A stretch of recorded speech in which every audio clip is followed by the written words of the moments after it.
Accounting policies.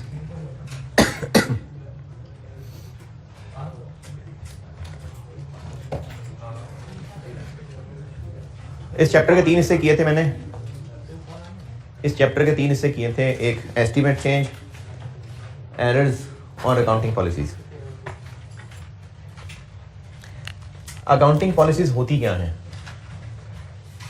Accounting policies होती हैं वो रूल्स, प्रोसीजर्स। अच्छा, रिवैल्यूएशन मॉडल IAS 16 क्या करते हैं उसमें? कैसे करते हैं? कैरिंग अमाउंट को फेयर वैल्यू से कंपेयर करते हैं, फिर उसको बढ़ा के रिवैल्यूएशन अपवर्ड है तो सरप्लस बना देते हैं, डाउनवर्ड है तो पहले सरप्लस है तो वो खत्म करते हैं। तो ये जो सारा रूल है ये अकाउंटिंग पॉलिसी है। यानी अकाउंटिंग करने के लिए जो रूल्स हैं वो अकाउंटिंग पॉलिसीज होती हैं। कहाँ से पता चलते हैं रूल्स? स्टैंडर्ड से। तो ये स्टैंडर्ड से ही पता चलते हैं। तो जो भी स्टैंडर्ड्स कह रहे होते हैं करने को वो अकाउंटिंग पॉलिसीज होती हैं। वो रूल्स और प्रिंसिपल्स जो बिजनेस यूज कर रहा होता है ताकि उससे अकाउंटिंग की जा सके उनको कहते हैं अकाउंटिंग पॉलिसीज। अकाउंटिंग पॉलिसी होती है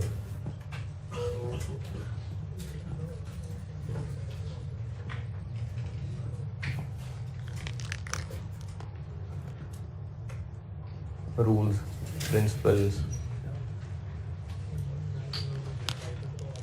किया चेंज?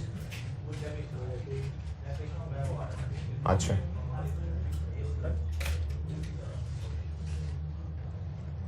बात सुनिएगा।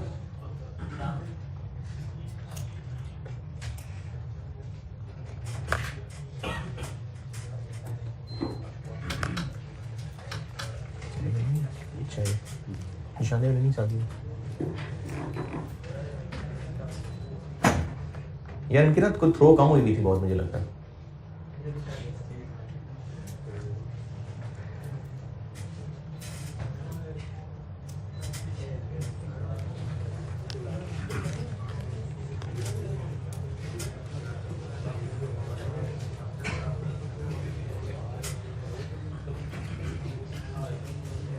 अकाउंटिंग पॉलिसीज वो रूल्स होते हैं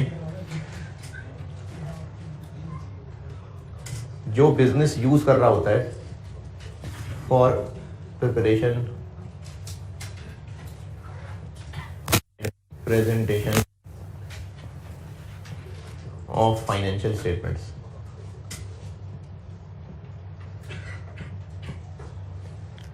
बिजनेस जो रूल्स फॉलो कर रहा होता है अकाउंटिंग करने के लिए, फाइनेंशियल स्टेटमेंट्स बनाने के लिए, उनको पॉलिसीज कहते हैं।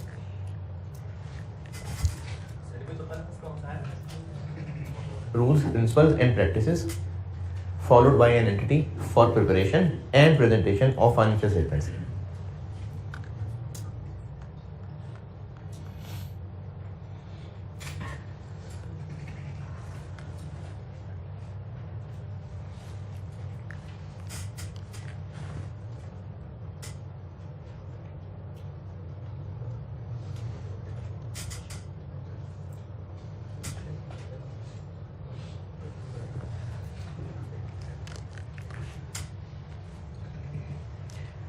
वैसे तो स्टैंडर्ड में नॉर्मली एक ट्रांजैक्शन का एक ही तरीका बताया होता है अकाउंटिंग करने का, लेकिन कुछ स्टैंडर्ड में चॉइसेस भी हैं।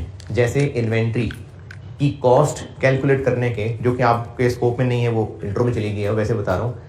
इन्वेंट्री की कॉस्ट कैलकुलेट करने के एक FIFO मेथड होता है और एक वेटेड एवरेज मेथड होता है। जिन्होंने कॉस्ट पढ़ी है तो कॉस्ट में ये पढ़ा होगा। ये IAS 2 ने इजाजत दी हुई है कि चाहे तो इन्वेंट्री की कॉस्ट FIFO मेथड से कैलकुलेट कर लें, चाहे वेटेड एवरेज से। इसी तरीके से investment property, fair value model, cost model. तो IAS ने मर्जी है, चाहे कॉस्ट मॉडल लगा लें चाहे फेयर वैल्यू मॉडल लगा लें। तो कुछ जगह पर चॉइसेस हैं। अगर कंपनी पहले कॉस्ट मॉडल पे जाती थी, अब वो फेयर वैल्यू पे चलना चाह रहे हैं, या पहले कंपनी FIFO मेथड फॉलो करती थी, अब वो वेटेड एवरेज फॉलो करना चाह रही है, तो ऐसा कर सकते हैं। इसको कहते हैं चेंजेस इन अकाउंटिंग पॉलिसीज। ये बात दोबारा सुनिए, अकाउंटिंग पॉलिसीज वो रूल्स हैं जिनको फॉलो करके अकाउंटिंग की जाती है। जो भी IAS में अब तक ट्रीटमेंट चीजों की पड़ी है ना, वो अकाउंटिंग पॉलिसीज होती हैं। जिन स्टैंडर्ड्स में चॉइसेस हैं तो उस स्टैंडर्ड के मुताबिक फिर दो अकाउंटिंग पॉलिसीज हो गई। कंपनी चाहे तो एक फॉलो कर ले, चाहे दूसरी फॉलो कर ले, और स्विच भी कर सकते हैं। अगर स्विच किया तो उसको अकाउंटिंग पॉलिसी में चेंज कहते हैं। अकाउंटिंग पॉलिसी में चेंज की मिसाल मैंने एक मिसाल दी है फाइफो से वेटेड एवरेज मेथड पे जाना, इसी तरह कॉस्ट मॉडल से फेयर वैल्यू मॉडल पे चले जाना। पहले कंपनी फॉलो किया करती थी इन्वेंट्री के लिए फाइफो मेथड, अब कंपनी सोच रही है वेटेड एवरेज कर लें, या इसका उलट है। इसी तरह पहले कंपनी इन्वेस्टमेंट प्रॉपर्टी के लिए कॉस्ट मॉडल फॉलो करती थी, अब सोचा है फेयर वैल्यू कर लेते हैं। तो इस हरकत को कहेंगे अकाउंटिंग पॉलिसी करनी चेंज।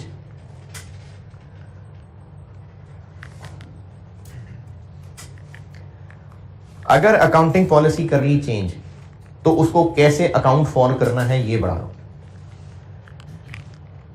अगर बिजनेस की इन्वेस्टमेंट प्रॉपर्टीज पहले 4 थी और उनके लिए कॉस्ट मॉडल फॉलो करते थे, अब जब 5वीं प्रॉपर्टी खरीदी तो सोचा कि फेयर वैल्यू मॉडल पे चल लेते हैं, तो 5वीं के लिए फेयर वैल्यू मॉडल लगा लें, बाकी 4 के लिए कॉस्ट मॉडल चलता रहे। ये मुनासिब नहीं है। तो जो पहली 4 हैं उनको भी फेयर वैल्यू मॉडल पे लाना पड़ेगा, और ऐसे लाना पड़ेगा जैसे वो पैदाइश से फेयर वैल्यू मॉडल पे। इसको कहते हैं अकाउंटिंग पॉलिसी की चेंज को रेट्रोस्पेक्टिवली अप्लाई करना।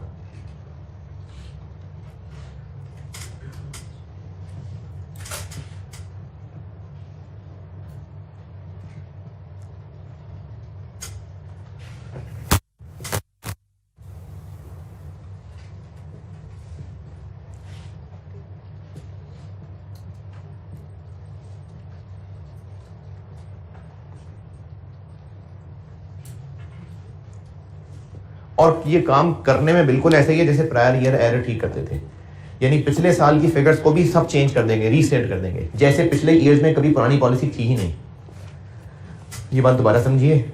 अगर कंपनी पहले इन्वेस्टमेंट प्रॉपर्टी के लिए कॉस्ट मॉडल फॉलो करती थी और अब से सोचा है कि फेयर वैल्यू मॉडल फॉलो कर लें, तो जो पिछले ईयर्स में कॉस्ट मॉडल पे करते आए थे, डेप्रिसिएशन चार्ज करते आए थे, उस सब को ऐसे बदल देंगे, पिछले रिकॉर्ड सारे ऐसे चेंज कर देंगे जैसे कभी कॉस्ट मॉडल था ही नहीं।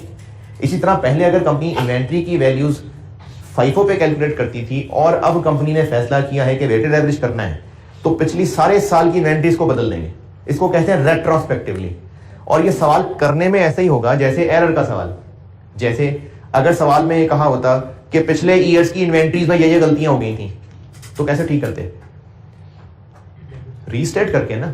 तो अब अगर यह कहा जाए कि इन्वेंट्री की पॉलिसी चेंज करनी है, उससे ये वैल्यू चेंज होनी है, तो जैसे एरर ठीक करना था सवाल करने के एतबार से, ये भी वैसे ही है। मैं सवाल करके दिखाता हूं फिर बात समझ आएगी। तो अगर कंपनी पॉलिसी बदल दे तो उस पॉलिसी चेंज को ऐसे अप्लाई करना है जैसे हमेशा से नई पॉलिसी ही थी। पिछली फिगर्स को चेंज कर देना है, पिछले ईयर्स बदल देना है, रीस्टेट कर देने हैं, बिल्कुल ऐसे ही जैसे एरर्स के ठीक करते हुए कर रहे होते थे।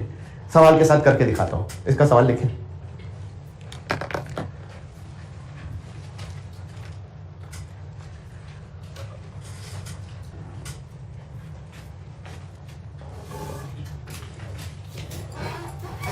एक्सट्रैक्ट्स ऑफ सोसी के एक्सट्रैक्ट्स।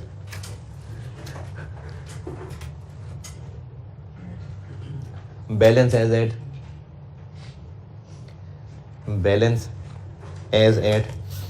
1 जनवरी 21। बैलेंस एज एट 1 जनवरी 21 160,000 160 1,60,000। पैट 75,000। डिविडेंड 10,000।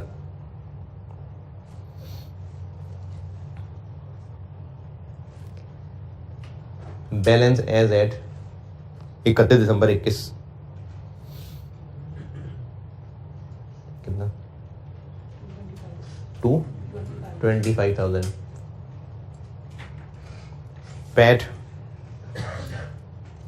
90,000 90,000। डिविडेंड फिर 10,000। तो बैलेंस एज एट 31 दिसंबर 22 305,000।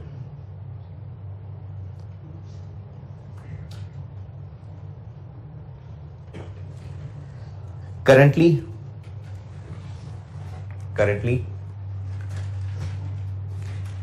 Weighted average method currently weighted average method is used. Currently weighted average method is used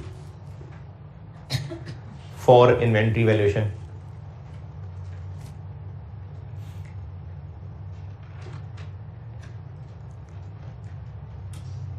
Now management has decided. Now management has decided.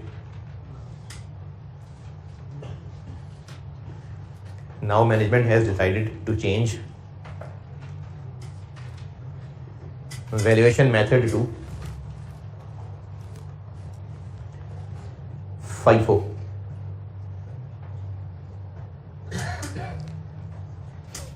In this respect, मैंने लिखा है now management has decided to change valuation method to FIFO. In this respect, following values are determined.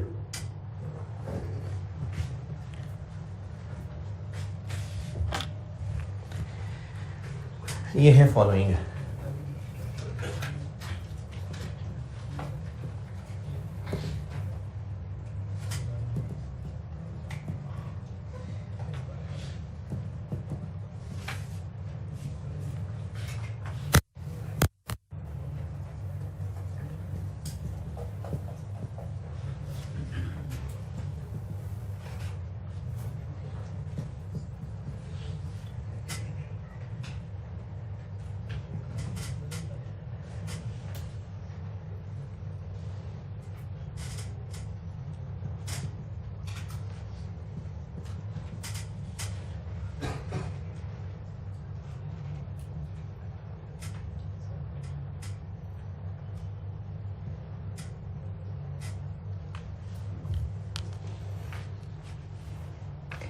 अभी इस वक्त कौन सा method follow करती है कंपनी?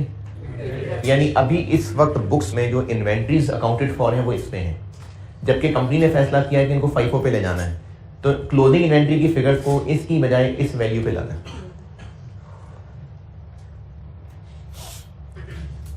मुझसे रिक्वायर्ड है रिवाइज्ड एक्सट्रैक्ट्स बना दें सोसी के।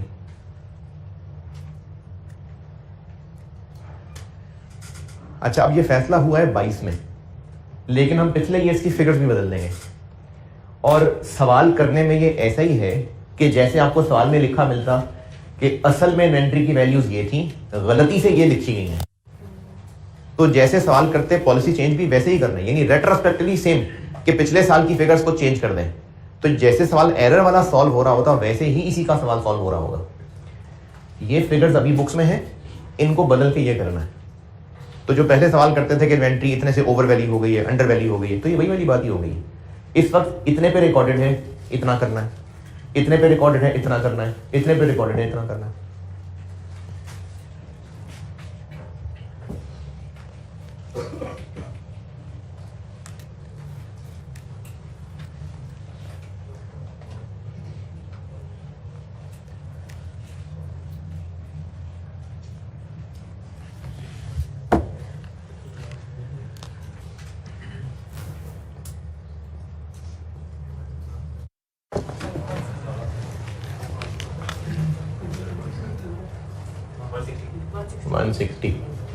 ये सवाल सॉल्व करने में बिल्कुल एरर की तरह ही है, जैसे 20 और 21 तो इनके प्रॉफिट्स में ठीक हो जाएगा, जो उससे पुराना है ये इधर ओपनिंग में 21 और 22 यहां हो जाएगा, जो उससे पुराना है यानी 20 वो इधर। एरर होता तो हम लिखते हैं adjustment for prior year error, अब लिखेंगे एडजस्टमेंट फॉर पॉलिसी चेंज। ये है, ये करना है, यानी इन्वेंट्री को कम करना है तो प्रॉफिट कम हो जाएगा। हमने इन्वेंट्री को इससे ये करना है, ये है, ये बनाना है, इन्वेंट्री को कम करना है तो प्रॉफिट को भी कम करना है। कितना? 2500। ये सवाल अगर एरर का होता तो भी ऐसे ही करते।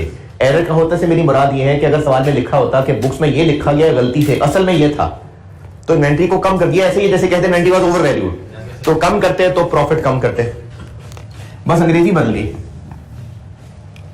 15750 बैलेंस एज एट 1 जनवरी 21 रीस्टेटेड। फिर 21 और 22 का पैट गिवन कितना है? 22 का 90, 21 का 75। 21 का क्लोजिंग स्टॉक ये है, ये करना है जी, 2000 बढ़ाना है। 22 का क्लोजिंग स्टॉक ये था, ये करना है, 2400 बढ़ाना है।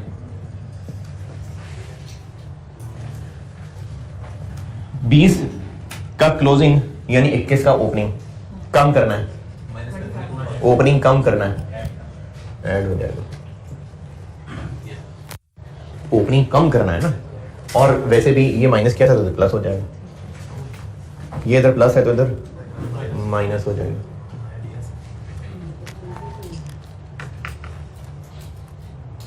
ये मैंने बिल्कुल एरर वाले ही काम किए हैं। सही प्रॉफिट बन जाएगा 90,400 और 79,500।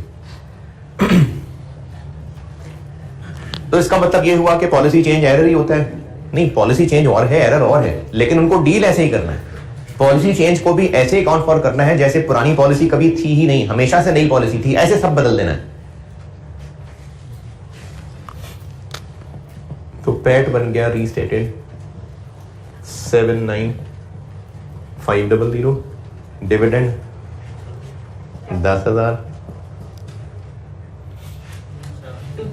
227,000, बैलेंस एज एट 31 दिसंबर 21 रीसेटेड। फिर पैट 90400, डिविडेंड 10,000, 307,400।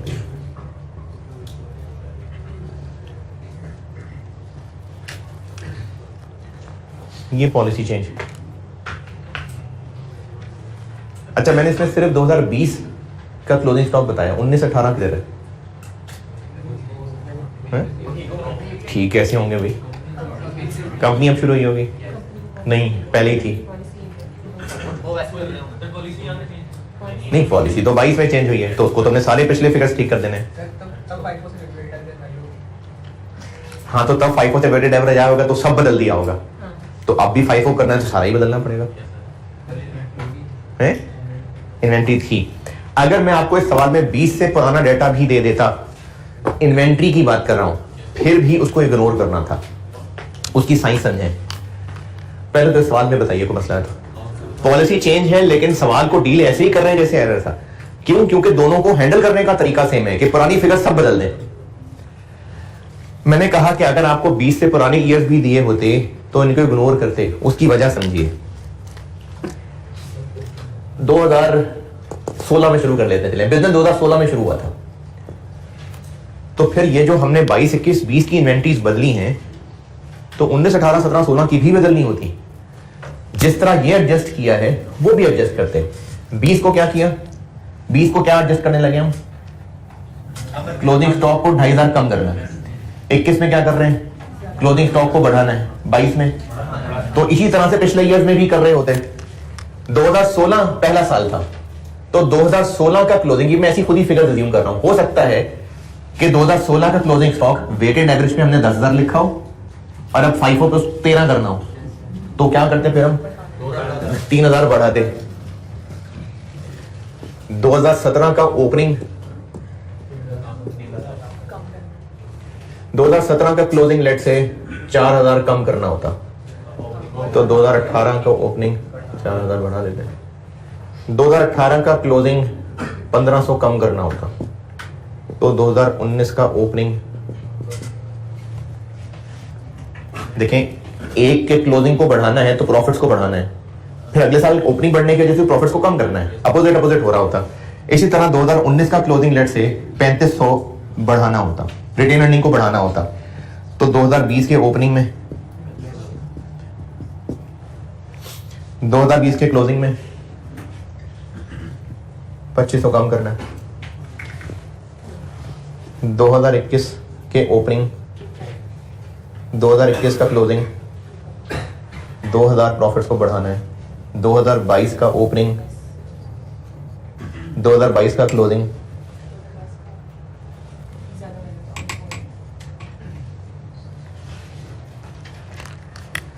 दो 2016 से बिजनेस शुरू हुआ था। अगर पॉलिसी चेंज का इफेक्ट डालना है तो वो सारे ईयर्स में डालना है। ये जो 2022 के ओपनिंग और क्लोजिंग को ठीक किया, ये हमने 2022 के पैट में कर लिया। ठीक,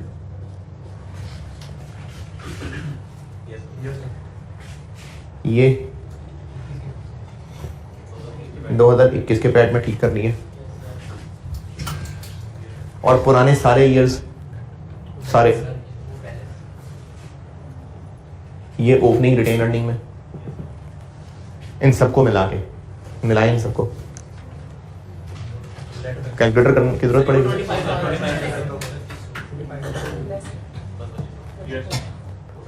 तो इसलिए इन्वेंट्री की एडजस्टमेंट अगर कोई पिछले ईयर्स की दी भी होती तो वो वैसे ही बेकार हो जाती।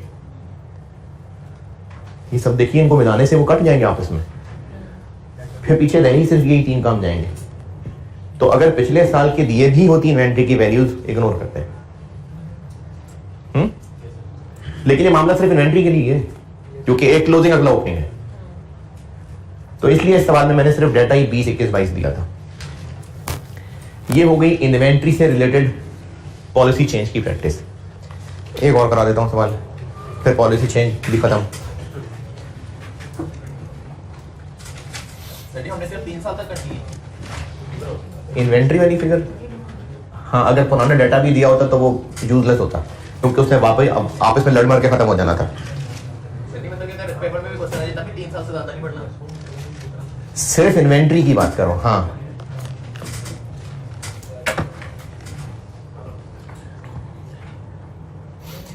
एक क्वेश्चन कर लेते हैं, question number 10। Question number 10 notes में, क्वेश्चन नंबर 10।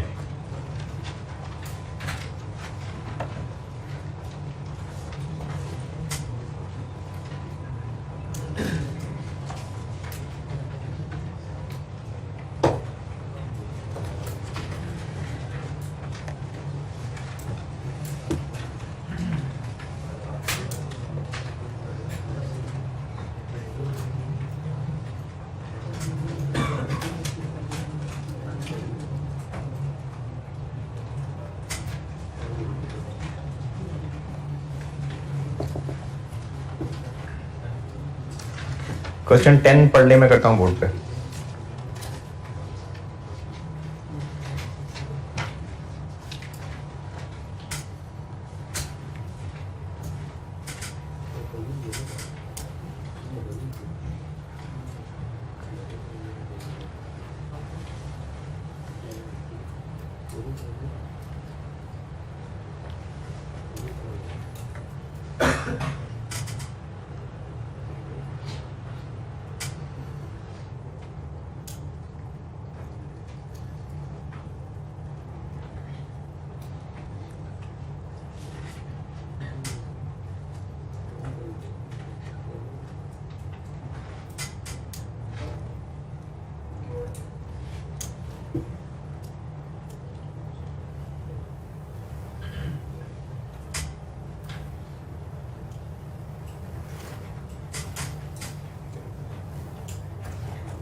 सोसी का सवाल है और उसमें IS 8 मिक्स है। किधर IS 8 है?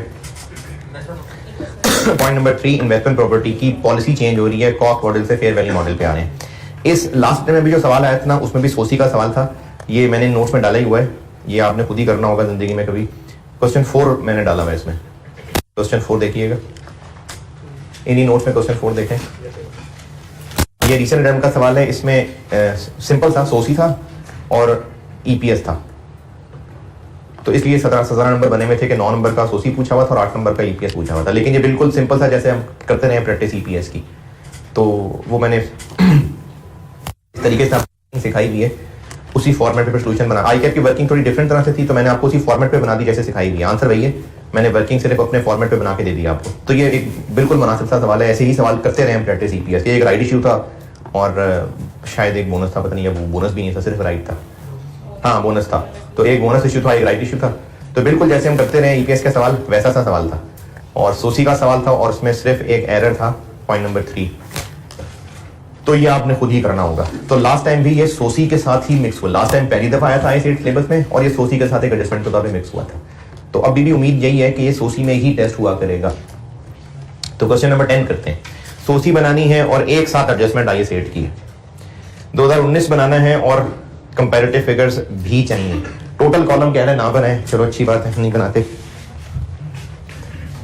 ये जो अभी सामने बोर्ड पे सवाल किया है, ये बात जो मैं समझा रहा था कि इन्वेंट्री के पिछली वाली ईयर्स की फिगर नहीं देखनी, ये बात ओके ना। और ये सवाल करने में एरर की तरह ही हो रहा है, बस सिर्फ इसकी अंग्रेजी बदल गई है, वरना काम वही कर रहे हैं। क्योंकि एरर्स में भी पिछले ईयर्स की चेंजेस हम पिछले कॉलम्स को ही रीस्टेट करके करते हैं, और पॉलिसी चेंज में भी ऐसा ही करना है।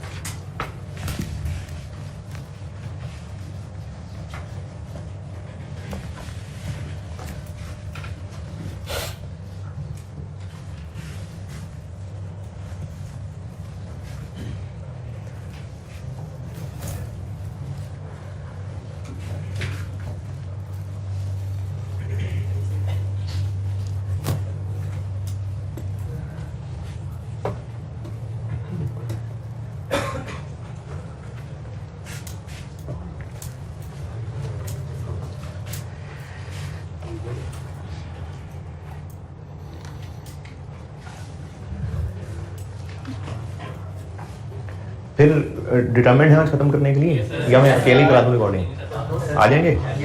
रहन में तकरीबन कुछ 12:30 काट लेना है यार। पहले पेपर सिलेबस खत्म करने वाले बनो हैं। कितने बजे कॉस्ट है? इसके बाद उम्मीद तो है कि उसमें ज्यादा टाइम नहीं लगाऊंगा, लेकिन फिर भी आप रहन में 12:30 रखे, मैं ग्रुप में बता दूंगा। वैसे पता नहीं क्या बताने लगा था यार। क्वेश्चन 10 करने लगा।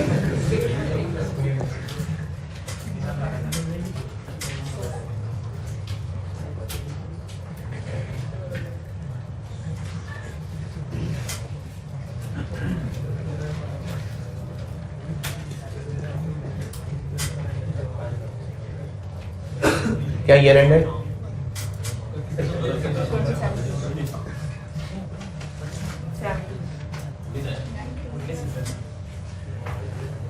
थोड़ी सी अंग्रेजी। कॉलम क्या क्या? शेयर कैपिटल,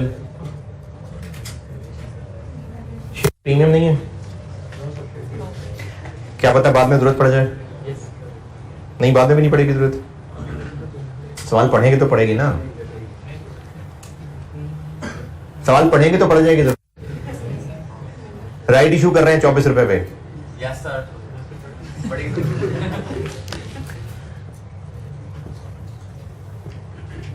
और क्या? रिवैल्यूएशन, सरप्लस है और रिटेन अर्निंग्स।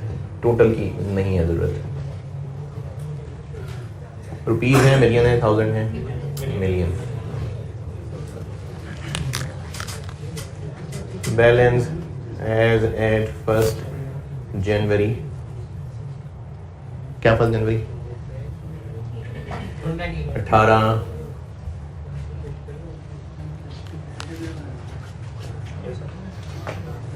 कंपैरेटिव बनेगा पहले, फिर 19 आएगा। तो 1 जनवरी 18 क्या क्या बैलेंसेस? पॉइंट नंबर 1 17 वाला कॉलम देखना है। अच्छा, पॉइंट नंबर ये 1 2 दफा लिखा गया गलती से। दूसरा वाला जो टेबल है, 17 वाला कॉलम देखना है कि 18 वाला? दूसरा वाला टेबल, इसमें इस बात की एहतियात रखिएगा कि इससे ऊपर अंग्रेजी क्या लिखी हुई है।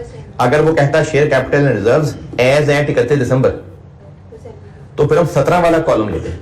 उसने 1 जनवरी की फिगर्स दी हैं, तो इसलिए 1 जनवरी 18, तो 18 वाला कॉलम। कैपिटल 300, प्रीमियम नहीं है, सरप्लस 10, रिटेन अर्निंग्स 348।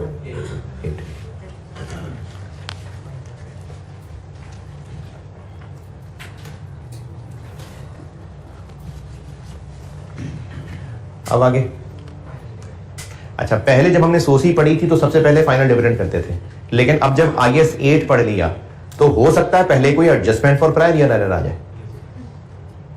तो हम इस वक्त 18 और 19 कर रहे हैं, तो क्या उससे पहले की भी कोई है एडजस्टमेंट, कोई एरर है, कोई पॉलिसी चेंज है? पॉलिसी चेंज है, तो 18 से पहले की भी कोई चीज है? बिल्कुल है, 2016 में प्रॉपर्टी खरीदी थी, तो इसलिए एडजस्टमेंट फॉर पॉलिसी चेंज आएगा यहां पर। जब सिर्फ सोसी का सवाल था तो ओपनिंग बैलेंस के बाद फाइनल डिविडेंड आता है पिछले साल का। अब IAS 8 पढ़ लिया हमने, तो उसमें हो सकता है जिन 2 साल को सॉल्व कर रहे हैं उससे पुराने साल की भी कोई एडजस्टमेंट हो, या तो कोई एरर हो या पॉलिसी चेंज हो। तो इस सवाल में है पॉलिसी चेंज, और उस पॉलिसी चेंज के असरात कहां कहां तक जाने हैं? कितना? नहीं, ये इन्वेस्टमेंट प्रॉपर्टीज खरीदी कब थी? तो 17-16 भी ठीक होना है, क्योंकि पॉलिसी चेंज को ऐसे अकोमोडेट करना है जैसे शुरू से ही नई पॉलिसी थी, तो इसके इफेक्ट 17-16 में भी जाने हैं, इसलिए वो लाइन आएगी adjustment for policy change.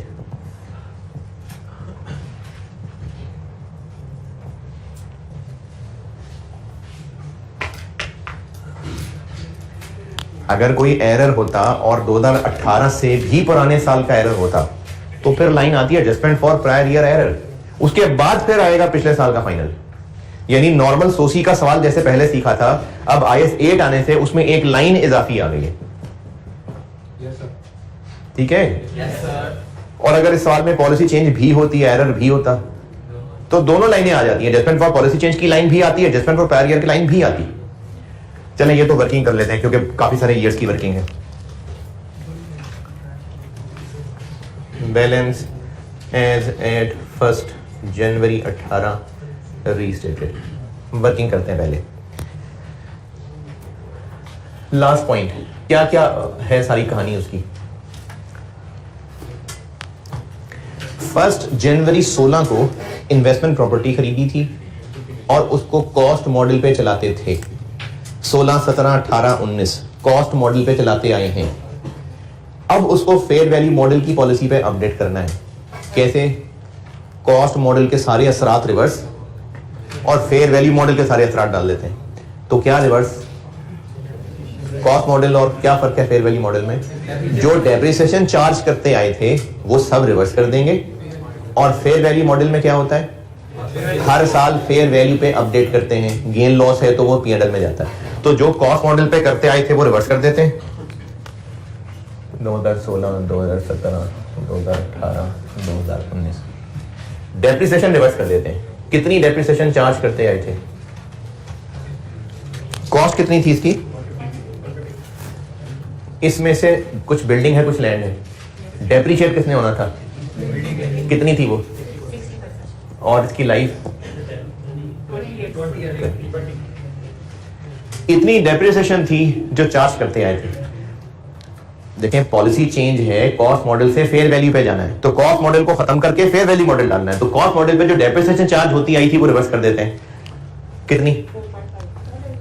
Retro value भी है। अच्छा जी, रेट्रो वैल्यू भी है। कितनी है?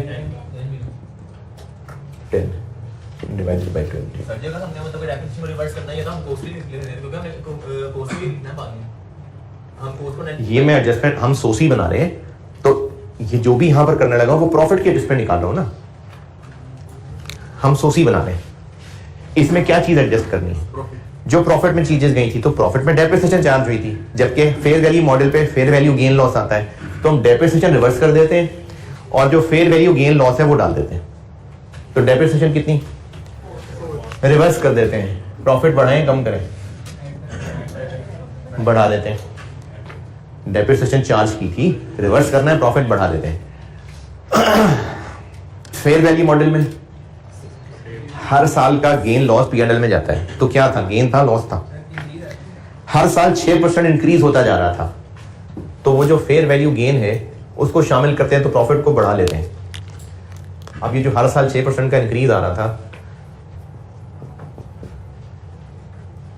1 जनवरी 16 पे कॉस्ट कितनी थी 50, 31 दिसंबर 16 कितना गेन आया 6%, कितना 3, फिर 31 दिसंबर 17 कितना गेन आया 3 पॉइंट, फिर 31 दिसंबर 18 फिर गेन आया। ये कैसे निकल रहा है गेन, वो कह रहा है 6% वैल्यू बढ़ती गई तो मैं 6% को बढ़ाता जा रहा हूं, फिर कितना गेन आया है 3.37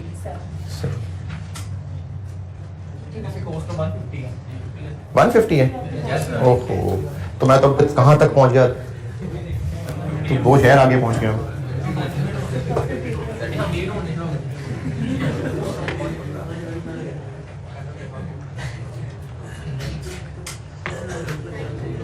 छः % 9, फिर 6%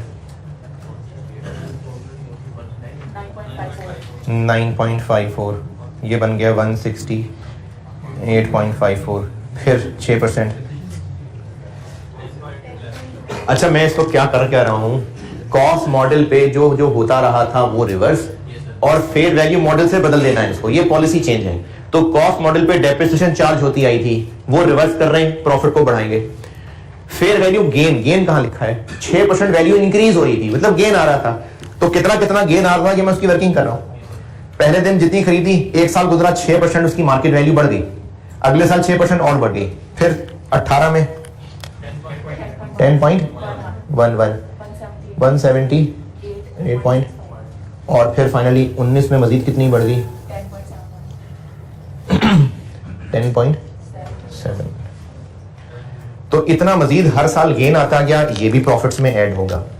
9.54 10.11 और 10.71, यानी हमें इस पॉलिसी चेंज की एडजस्टमेंट डालनी है, तो प्रॉफिट को बढ़ाना पड़ेगा 13.54 14.11 और 14.71। और ये दोनों चूंकि 1918 से पुराने हैं, तो इन दोनों को मिला के 26 पॉइंट, इसको मैं कहाँ लिखूं, एडजस्टमेंट फॉर पॉलिसी चेंज, और इन दोनों को, इसको 18 के पैट में ठीक कर लेते हैं, इसको 19 के पैट में ठीक कर लेते हैं, क्योंकि सोसी में हम 19 और 18 तो अलग अलग लिखेंगे, उससे पुराने वालों को इकट्ठा करके वहां लिख लेंगे। एरर में भी यही काम करते हैं, तो ये यहां पर ऐड हो जाएगा 26.54 300 102 और 370 4.54।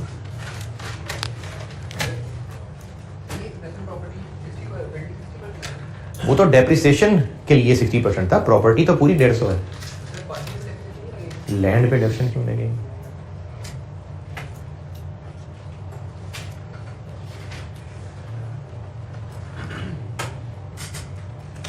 अब ये पैट तो दोनों ठीक होंगे, बाकी अब ये सोसी का सवाल है। तो अब सबसे पहला काम 17 का फाइनल, तो 17 का फाइनल था किधर गया, पॉइंट नंबर ऑन 1 मार्च 18 17 का फाइनल कैश 10% डिक्लेयर किया, तो 17 का फाइनल कैश था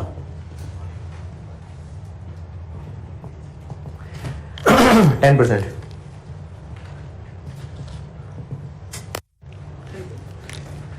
कैश डिविडेंड है, कहां लिखूं, सिर्फ रिटेन अर्निंग से लेस।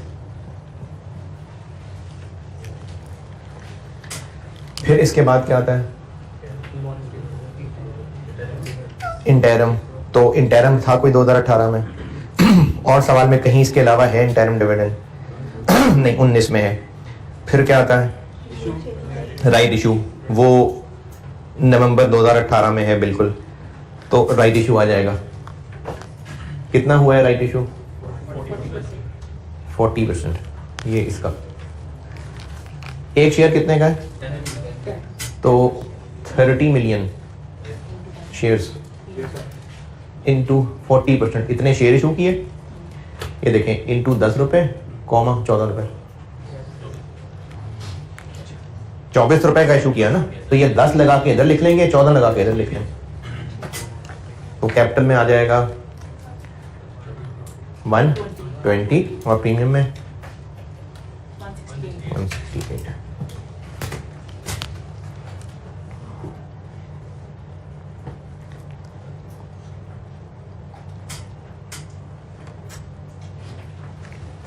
फिर क्या आता है?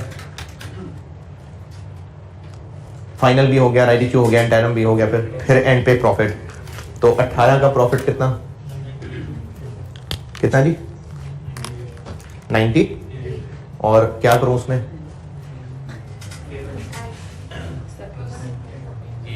$14.11।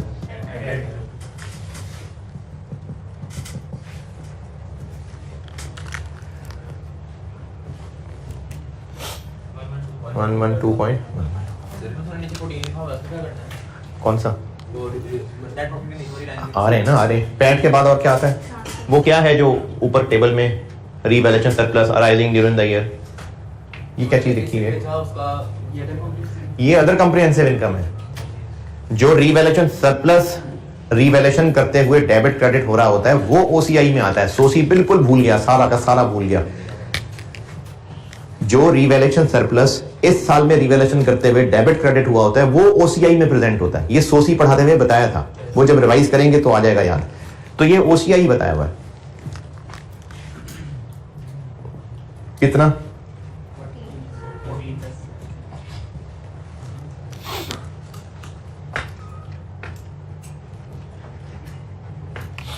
और ये जो इसी के नीचे बोल्ड करके लिखा हुआ है क्या?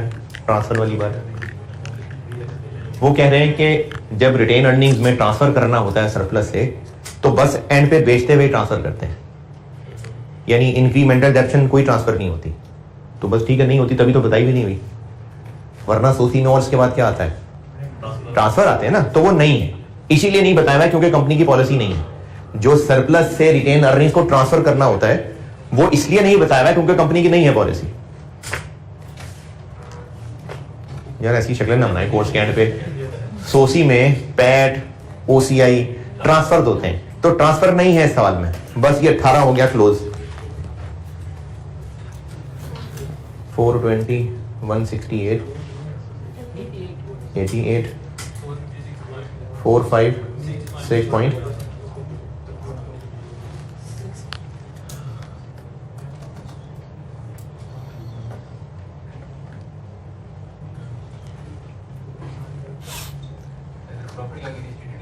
क्या जी?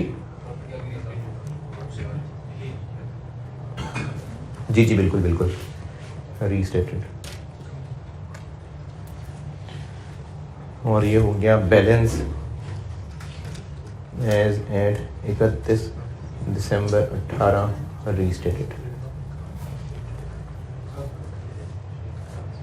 आगे 18 का फाइनल डिविडेंड। 2018 का कोई फाइनल डिविडेंड नहीं है। फिर 2019 का इंटरम वो है, इंटरम बोनस है। कितना?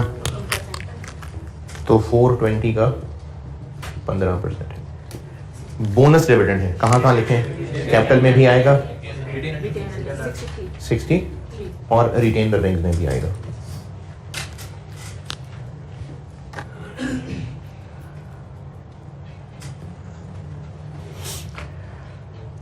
राइट इशू वगैरह कोई नहीं है। और फिर प्रॉफिट कितना दिया हुआ है? 80। क्या करें उसमें? 14.71 ऐड कर दें। ये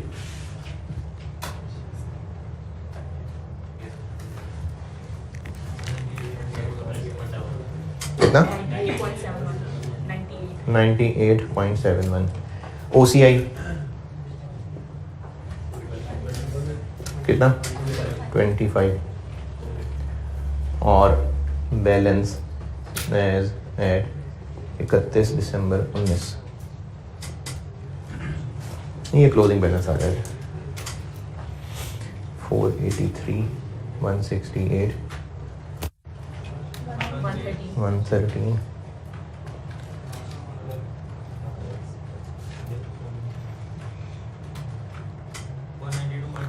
492.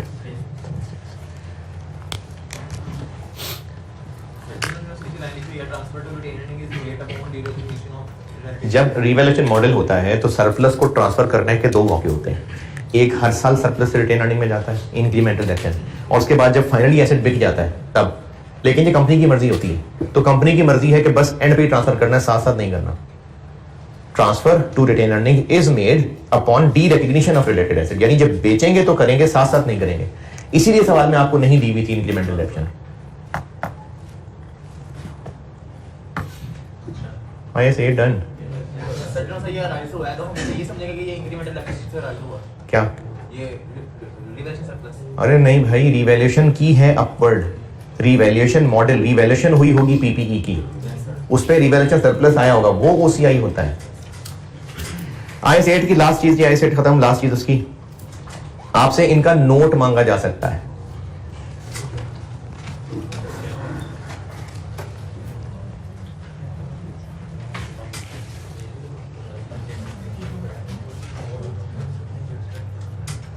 ये नोट कर लिया?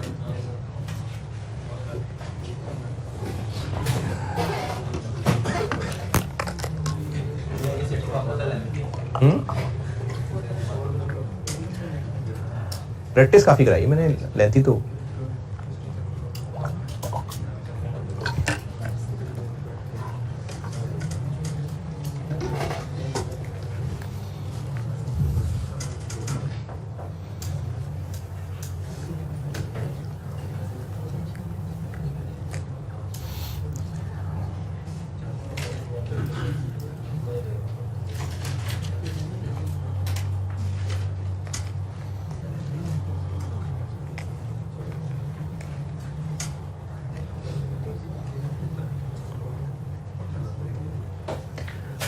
अच्छा, मैं आपको डिटेल्स बताता हूं, उससे पहले अपने उर्दू में अपने पास एक नोट लिख लें, उर्दू इंग्लिश पंजाबी पैसे जैसे भी।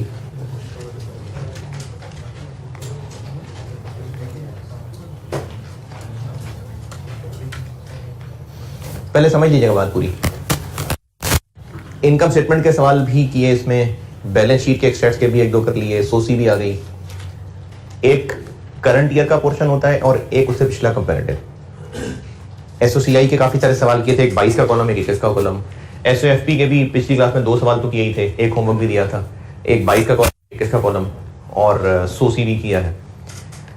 IS 1 रिक्वायर करता है, IS 1 कि जब IS 8 लगाएं, IS 1 रिक्वायर कर रहा है कि जब IS 8 लगाएं तो SOFP का एक कंपैरेटिव बना के दें।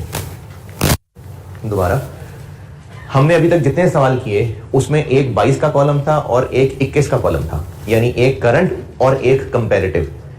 IS 1 रिक्वायर करता है कि जब भी IS 8 लगाएं, यानी एरर्स पिछले ईयर्स, पॉलिसी चेंज पिछले ईयर्स, तो एक एक्स्ट्रा कंपैरेटिव कॉलम बना के दें सिर्फ SOFP के लिए।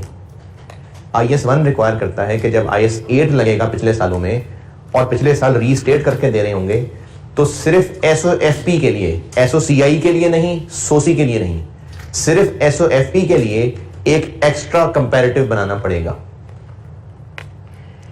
IS 1 रिक्वायर करता है कि जब भी IS 8 लग रहा होगा तो सिर्फ SOFP के लिए एक एक्स्ट्रा कंपैरेटिव बनाना पड़ेगा।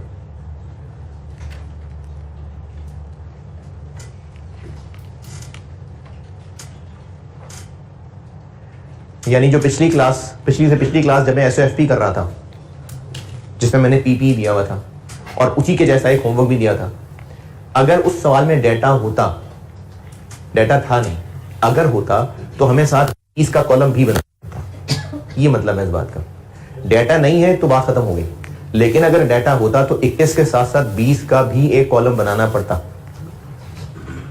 एसओएफपी का सवाल हो अगर और IS 8 लग रहा है तो एक एक्स्ट्रा कंपैरेटिव बनाना होता है, IS 1 की रिक्वायरमेंट है। और इसमें आपके लिए याद रखने वाली बात यह है कि अगर सवाल में डाटा है तो आपको एक कंपैरेटिव और बनाना पड़ेगा। सिर्फ एसओएफपी की बात करें, बाकियों के लिए नहीं रिक्वायर्ड जी।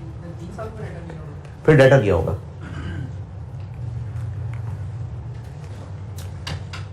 ये बात लिखनी थी आपने।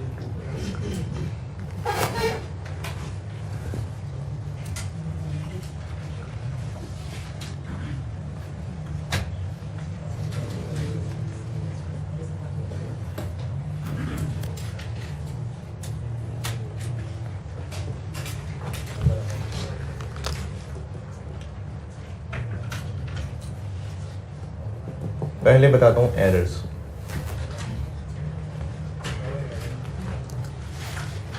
आपसे इस नोट पूछा जा सकता है। नोट नंबर रख देते हैं, let's say 8, correction of prior year error. ये होती है उस नोट की हेडिंग। इस नोट में एक तो लिखी जाती है अंग्रेजी, थोड़ी सी अंग्रेजी कि एरर हुआ क्या था।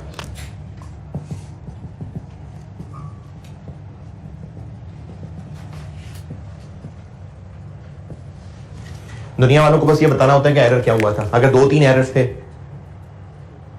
तो वो 2-3 बता देंगे। तो एक तो इस नोट में बताना है कि एरर क्या हुआ था, और बस बता दें कि एरर क्या हुआ था, माफिया मांगने की जरूरत नहीं है, बस हम बता देंगे ये एरर हुआ था। एक तो ये आ गई अंग्रेजी। फिर इसके अलावा एक काम करना होता है जिसको कहते हैं effect of correction.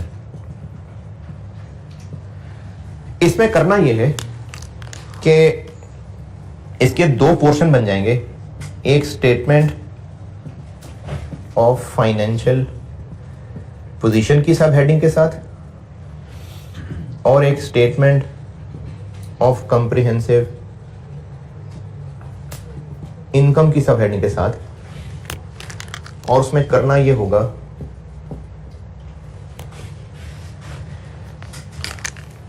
Effect of correction का मतलब है कि हमने क्या की है करेक्शन, उससे क्या हुआ। जैसे ये जो सवाल अभी इस वक्त बात करते हैं, प्रॉफिट 2018 का इतना शो किया हुआ था, हमने क्या करेक्ट किया? हमने 14.1 से इंक्रीज डिक्रीज। तो हम ये बताएंगे कि हमने इसकी करेक्शन का फैक्ट ये किया कि प्रॉफिट इज इंक्रीज्ड बाय जो भी इसकी अमाउंट 14.11। इसी तरह से हमने और क्या चेंज की? डेप्रिसिएशन इज डिक्रीज्ड बाय जो भी इसकी अमाउंट थी। PPE is increased by, retained earnings is decreased bye. ये जो मैं लिख रहा हूं ना इधर अंग्रेजी, ये मैंने मिसालें लिखी हैं। करना क्या है? करना यह है कि हमने जो भी करेक्शन की उससे एसओएफपी की लाइन आइटम से क्या फर्क पड़ा। पीपी को बढ़ाया कम किया, इन्वेस्टमेंट प्रॉपर्टी को बढ़ाया कम किया, इन्वेंट्री को बढ़ाया कम किया। मैं ये आपको 2022 को सामने रख के बता रहा हूं। तो इसके सामने क्यों? क्योंकि एसओएफपी के भी आपको कहा था कि 2 कंपैरेटिव बनाने पड़ेंगे। तो इस पोर्शन के लिए ये 2 फिगर्स और एसओसीआई की फिगर्स के लिए बस सिर्फ 21। करना क्या है? करना यह है कि जो भी करेक्शन हमने की उसका कहां क्या क्या इफेक्ट गया, वो इफेक्ट इंक्रीज और डिक्रीज की शक्ल में बताना है। ये जो चीज मैंने लिखी है ना, ये मैंने सिर्फ 2 लाइनें मिसाल लिखी है। जो भी सवाल में एरर है, effect of correction, statement of financial position वाला portion, statement of comprehensive income वाला पोर्शन, और इस पोर्शन में बताना क्या है? इस पोर्शन में हमने बताना है effect of correction on each line item of comparative figures, कि हमने कंपैरेटिव फिगर्स में क्या क्या एडजस्टमेंट की, किस किस फिगर, सवाल में दी हुई फिगर और आंसर की दी हुई फिगर, हमने क्या क्या बढ़ाया क्या क्या कम किया। इंक्रीज बाय और डिक्रीज बाय की शक्ल में बताना है। Increase by amount, decrease by amount. जो बैलेंस शीट में फिगर्स चेंजेस की हैं, 21 की चेंज भी, 20 की चेंज भी, और अगर 20 का डाटा ही नहीं है तो फिर सिर्फ 21 की चेंज। और इसी तरह इनकम स्टेटमेंट में कौन कौन सी लाइन आइटम चेंज की है, वो सिर्फ पिछले साल की फिगर। और इसकी मिसाल ही देख लें, ये एरर का नोट हो गया, इसकी मिसाल ही देखें आप। क्वेश्चन नंबर देखिए 8।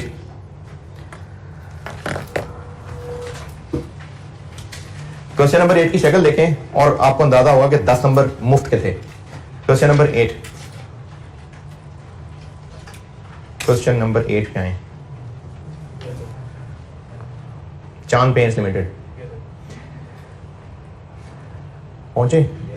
2016 में हम खड़े हैं अभी, 2016 का ड्राफ्ट कॉलम है।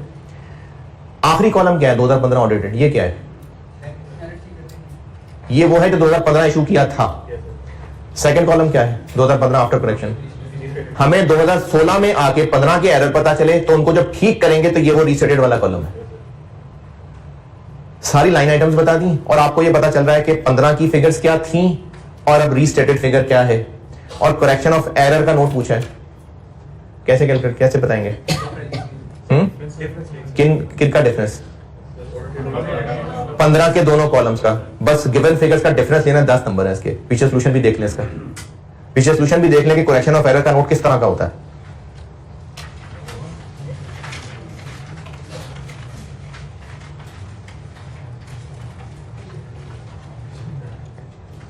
सिर्फ उन फिगर्स का डिफरेंस लिया हुआ बस, इंक्रीज बाय डिक्रीज बाय करके बताया हुआ बस है।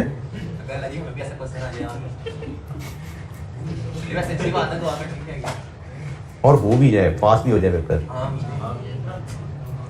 एक मिसाल और देख लें करेक्शन ऑफ एरर की। क्वेश्चन 2 होमवर्क दिया था, क्वेश्चन 2 होमवर्क दिया था, इसके डी का सॉल्यूशन ही देख लें, पार्ट डी का सॉल्यूशन देख लें।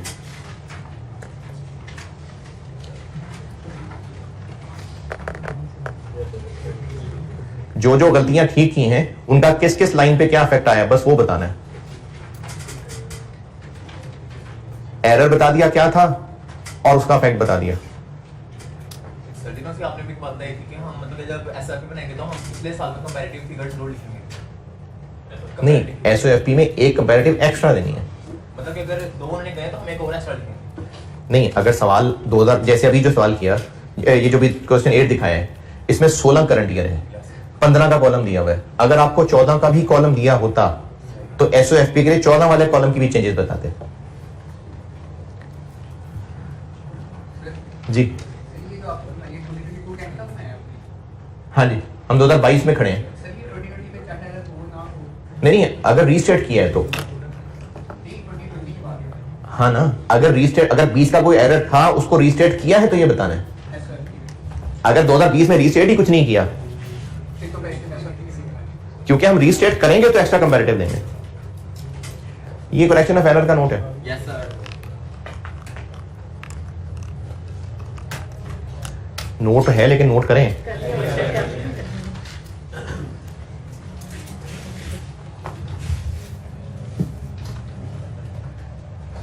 जी जी, चलो वीडियो में है ना, लेक्चर तो है ही।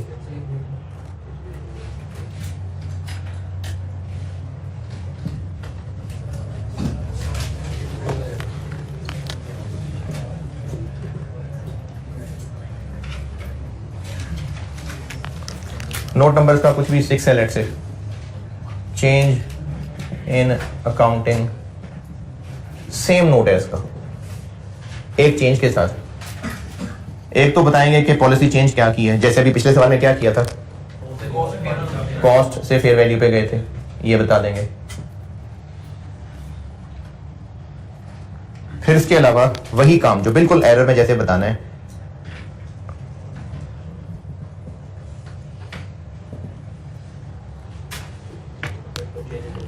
लेकिन इसमें ये भी होगा।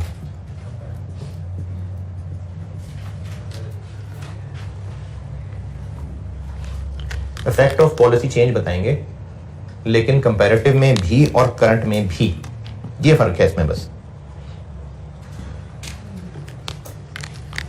बाकी ऐसे ही है। नहीं नहीं, ये नोट तो IS 8 की रिक्वायरमेंट है। IS 1 सिर्फ कह रहा था कि वो 20 एक्स्ट्रा बना दो। IS 8 पॉलिसी चेंज का नोट ये है, बिल्कुल एरर जैसा, सिर्फ ये भी आएगा कि करंट में क्या चेंज किया। जैसे अभी जो पहले इन्वेंट्री वाला सवाल किया था, चलो पॉलिसी चेंज वाला सवाल किया था अभी इन्वेस्टमेंट प्रॉपर्टी वाला, तो हम बताएंगे कि इन्वेस्टमेंट प्रॉपर्टी इतने से इंक्रीज हो जाएगी, प्रॉफिट इतने से डिक्रीज हो जाएगा, 22 में इतना, 21 में इतना। 22 में कितना? 14.71, 21 में कितना? 14.11, पिछले साल में कितना? वो जो वर्किंग की हुई थी। तो इसमें करंट का भी कॉलम बनाना पड़ेगा।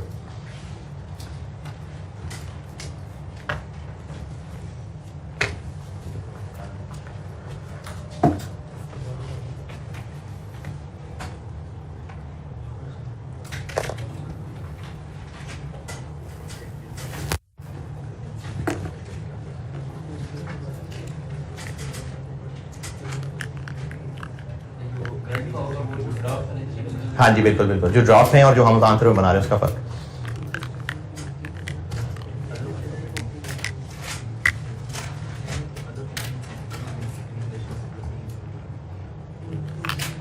और एस्टीमेट चेंज का सिर्फ इतना अप्रैल फाज में लिख लें कि अगर एस्टीमेट चेंज का नोट हुआ तो वो अलग नोट नहीं होता, वो पीपी के नोट के अंदर एक पॉइंट आ जाएगा कि ड्यूरिंग द ईयर लाइफ का एस्टीमेट चेंज हो गया। एस्टीमेट चेंज भी बताना होता है दुनिया वालों को, लेकिन उसका कोई अलग चीज नहीं है, वो पीपी के नोट में एक पॉइंट आ जाएगा कि एस्टीमेट इतने से इतना हो गया। सवाल में अगर एरर है तो एरर नोट बनेगा, पॉलिसी चेंज है तो पॉलिसी नोट होना नोट बनेगा। इनकम स्टेटमेंट और कॉम्प्रिहेंसिव इनकम स्टेटमेंट में हम दोनों केसेस में लॉस रिवलेशन लॉस रिवर्सल होता है, हम दोनों लिखते हैं। ये जो मैंने सोसी पढ़ाई थी ना, तब ये सारी डिवेरेशन वाली चीजें रिवाइज करवाई थी कि OCI में क्या जाएगा और P&L में क्या जाएगा, वो रिवाइज करोगे तो ठीक है जी। IS 8 done. और अगली क्लास में जो आना चाहे तो मैंने भी अकाउंटिंग कॉन्सेप्ट्स बताने हैं और नॉन प्रॉफिट ऑर्गेनाइजेशन। ठीक है, अल्लाह हाफ़िज़।